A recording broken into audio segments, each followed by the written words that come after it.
कितने तापमान पर करनी चाहिए। तो हमेशा ध्यान दें, यदि तापमान 25 डिग्री सेल्सियस से 30 डिग्री सेल्सियस के आसपास है तो ये सरसों की बुआई के लिए एक उपयुक्त तापमान रहता है।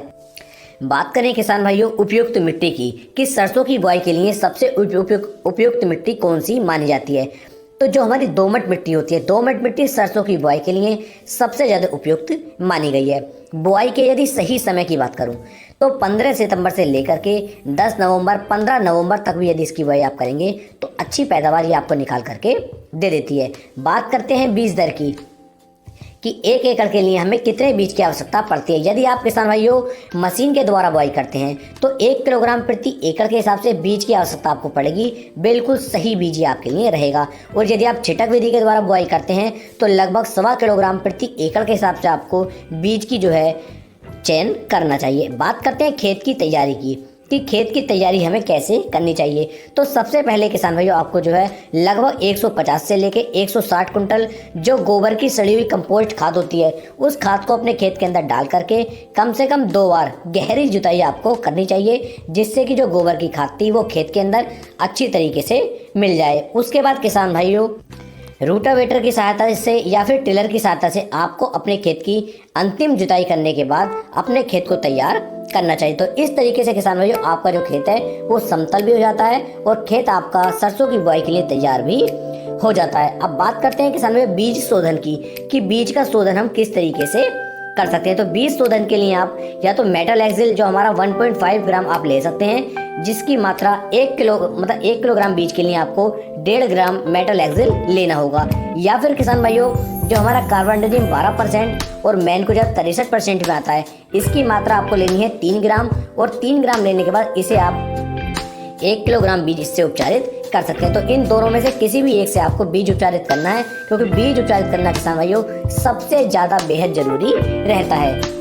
अब बात करते हैं बीज की, कि हमें कौन सी सरसों की बीज लेना चाहिए, क्योंकि किसान भाइयों सरसों के बीज के ऊपर भी चर्चा होनी आवश्यक है। इससे पहले कई सारी वीडियो में सरसों के बीज के ऊपर बना चुका हूँ, उन्नत किस्मों के ऊपर बना चुका हूँ, लेकिन फिर भी मैं यहाँ पर आपको बता देता हूँ। यहाँ पर किसान भाइयों आप जो है पायोनियर की 45S46 का चयन कर सकते हैं, या फिर बायर की प्रो एग्रो 5222 का उपयोग कर सकते हैं, या फिर किसान भाइयों जो हमारी SVJ 64 आ रही है आप इसका उपयोग भी कर सकते हैं, या फिर SVJ 84 का उपयोग भी कर सकते हैं। या फिर किसान भाइयों आपके क्षेत्र के अंदर जो सबसे अच्छी प्रचलित किस्मों, जिस किस्म पर आप भरोसा करते हो, जिस वैरायटी पर आप भरोसा करते हो, आप उस वैरायटी का चयन भी कर सकते हैं। तो इस तरीके से बीज के ऊपर भी पूरी बातचीत हो जाती है। अब बात करते हैं खाद की, कि कौन कौन से खाद सरसों की बुआई के समय हमें उपयोग में लाने चाहिए। तो इसके लिए किसान भाई आपको सिंगल सुपर फास्फेट की मात्रा 100 किलोग्राम प्रति एकड़ के हिसाब से लेनी चाहिए, जबकि इसके अंदर आपको यूरिया की जो मात्रा है वो लेनी है लगभग 35 किलोग्राम प्रति एकड़ के हिसाब से। म्यूरेट ऑफ पोटास का भी यहाँ पर बहुत ज़्यादा अहम रोल किसान भाइयों आपको देखने को मिल जाएगा। तो म्यूरेट ऑफ पोटास की जो मात्रा आप लेंगे वो 20 से लेके 25 किलोग्राम प्रति एकड़ के हिसाब से लेनी चाहिए। साथ में किसान भाइयों एक बात का ध्यान देना है कि स्टार्टिंग में ही आपको एक हल्के कीटनाशक का उपयोग करना है, जिससे कि हमारी फसल के अंदर शुरुआती 25 से लेकर 30 दिन तक कोई भी रोग हमारी फसल के अंदर ना लग सके। तो इसके लिए आप रिजेंट ले सकते हैं 4 से लेकर 5 किलोग्राम प्रति एकड़ के हिसाब से, या फिर किसान भाइयों इसकी जगह पर आप कार्टैप हाइड्रोक्लोराइड भी ले सकते हैं 4 से लेके 5 किलोग्राम प्रति एकड़ के हिसाब से। इन सबको किसान भाइयों अच्छी तरीके से मिलाने के बाद इनका छिड़काव आप अपनी फसल के अंदर कर सकते हैं। यदि मशीन के द्वारा बुआई करते हैं तब तो ये मशीन में डाल दी जाएंगे, और अगर आप छिटक विधि के द्वारा करते हैं तो छिटक विधि से भी अपने पूरे खेत के अंदर एक बार पूर्व से पश्चिम और एक बार उत्तर से दक्षिण चल करके इन खादों को अपने खेत के अंदर आप डालेंगे तो पूरे खेत के अंदर एक समान रूप से ये खाद फैल जाएंगे। बात करते हैं बुआई की विधि की, कि बुआई की सबसे शानदार विधि क्या है। तो लाइन से लाइन की जो हमें दूरी रखनी है वो रखनी है 30 से लेके 40 सेंटीमीटर के आसपास तक। बात करते हैं पौधे से पौधे की दूरी की, तो पौधे से पौधे की दूरी आप रख सकते हैं 10 से लेके 15 सेंटीमीटर के आसपास। तो ये तरीका आपके लिए बहुत ही बेस्ट रहेगा। दूसरा तरीका होता है किसान भाई हमारा छिटक विधि। तो छिटक विधि के द्वारा भी आप जो है इसकी बुआई कर सकते हैं, कोई भी दिक्कत वाली बात नहीं है। अगर आप छिटक विधि के द्वारा बुआई करते हैं तो आखिरी जुताई आपको फिर रूटावेटर से करनी होगी, जिससे कि जो बीज है वो अच्छी तरीके से मिट्टी के अंदर मिल जाए। तो इस तरीके से किसान भाइयों सरसों की बुआई की जाएगी। अब बात करते हैं खरपतवार के लिए, कि कि अब हमारी फसल के अंदर खरपतवार उगने शुरू हो जाएंगे, तो इन खरपतवारों को कैसे रोकें। तो ध्यान देना है, बुआई करने के लगभग 24 से लेकर 36 घंटे के अंदर अंदर आपको पेंडिमेथ्रिन 30% इसी में जो हमारा फार्मूला आता है, इसकी मात्रा आपको लेनी है 750 ml प्रति एकड़ के हिसाब से, और इसे लगभग 150 से लेकर 200 लीटर पानी के अंदर मिक्स करके आप इसका स्प्रे अपने पूरे सरसों के जो आपने बुआई की है इस पूरे खेत के अंदर कर देना है, जिसका जो खर्चा आपको देखने को मिलेगा वो आएगा लगभग 300 रुपये के आसपास। यदि आप ऐसा कर देते हैं, पेंडिमेथ्रिन का स्प्रे कर देते हैं, तब किसान भैया पूरे खेत के अंदर किसी भी तरह का कोई खरपतवार फिर नहीं उग पाएगा। आपके सरसों की फसल के लिए ये बेहद ज़्यादा जरूरी है।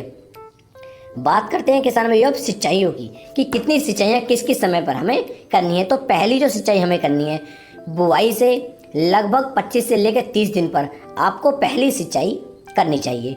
इस समय पर किसान भैया यूरिया की मात्रा आप ले सकते हैं लगभग 25 से लेके 30 किलोग्राम प्रति एकड़ के हिसाब से। साथ में किसान भाई यहाँ पर आपको सल्फर की आवश्यकता पड़ेगी। सल्फर जो हमारी दानेदार वाली होती है उस सरसों को आप ले सकते हैं, और इसकी मात्रा 6 किलोग्राम प्रति एकड़ के हिसाब से किसान भाइयों आपको लेनी है। उसके बाद आपको सिंचाई करनी है। यदि आप ऐसा करते हैं तो बहुत ही अच्छी तरीके से आपकी जो सरसों होगी वो शुरुआत से ही बहुत शानदार तरीके से कल्ले ट्रिलिंग बना करके चलेगी।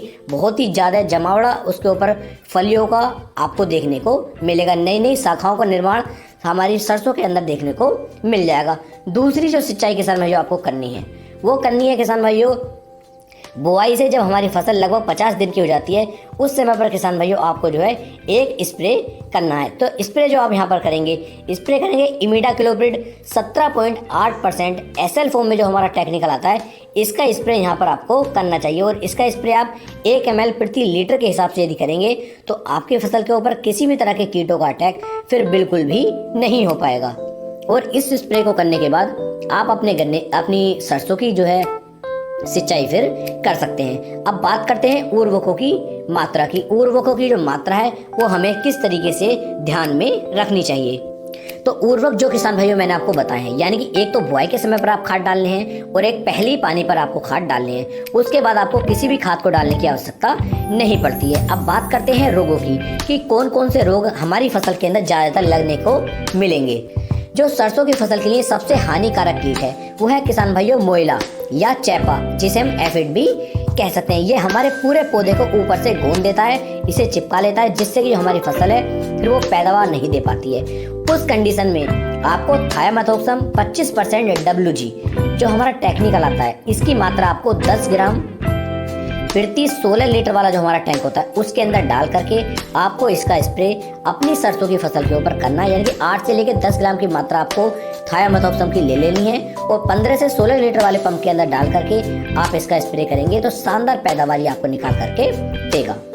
इसके अलावा जो हमारी फसल के अंदर ज़्यादातर आपको देखने को मिलेगा, सफ़ेद रोली का अटैक, अल्टरनेरिया का अटैक, डाउनी मिल्ड्यू का अटैक। यदि इनमें से किसी भी बीमारी की समस्या आपको लगती है, कोई भी फंगस आपके फसल के अंदर आपको देखने को मिलती है, उस कंडीशन में किसान भाइयों आपको लगभग 3 से लेकर 4 ग्राम प्रति लीटर के हिसाब से जो हमारा प्रोपिनिव 70% WP टेक्निकल आता है, इस टेक्निकल को ले लेना है 3 से 4 ग्राम प्रति लीटर के हिसाब से। और इसका स्प्रे आप अपनी फसल के ऊपर करेंगे तो चाहे तो सफ़ेद रोली हो, अल्टरनेरिया हो या डाउनी मिल्ड्यू हो, सभी तरह की फंगस पर ये अच्छा कंट्रोल आपको निकाल करके देगा। तो इस तरीके से सभी तरह की फफूंद जनित बीमारी आप अपनी फसल के अंदर से खत्म कर पाएंगे। यदि फसल की बढ़वार अच्छी नहीं है तो आप सागरिका या बायोविटा या फिर ईसाबियोन, इन तीनों में से किसी भी एक का आप उपयोग करके अपनी फसल की बढ़वार को अच्छी तरीके से बढ़ा भी सकते हैं और शानदार रिजल्ट किसान भाइयों निकाल सकते हैं। इसके बाद आपको ध्यान देना, जब आपकी जो फसल है लगभग पक चुकी हो,